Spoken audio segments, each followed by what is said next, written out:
আমরা একটা জিনিস সেটা সবচেয়ে ভালো পারি, সেটা হচ্ছে মানুষকে বদনাম করতে, সুনাম করতে আমরা একটু কমই পারি।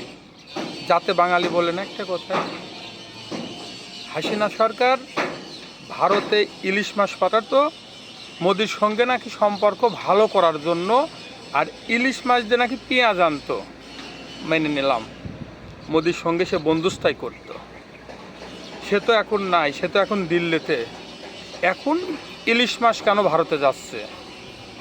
তাহলে কি আমরা এটাই বুঝবো পাশাপাশি দেশ আমাদের দরকার, নাকি দিদির সঙ্গে সম্পর্ক ভালো রাখার জন্য এখন দাদারা ইলিশ মাছ পাঠাচ্ছে? কোনটা? কথা একটাই, বাঙালি কোনোদিন ইলিশ মাছ খাইতে পারও নাই আর পারবও না, সে যে সরকারই আসুক না কেন। কারণ বাংলাদেশে যে জিনিস ভালো উৎপাদন হয়, যে ভালো একজন বৈজ্ঞানিক হয়, একজন জ্ঞানী লোক হয়, সে আর বাংলাদেশে থাকতে পারে না। কারণ বাংলাদেশ হলো মূর্খর দেশ, চোরের দেশ। এই কারণেই কি তারা অন্য জায়গা পাড়ি জমায়। এইটাই আমাদের বুঝতে হবে, যে সরকারি আসুক, পার্শ্ববর্তী দেশ আমাদের প্রয়োজন। এ ঠিক বলছি তো?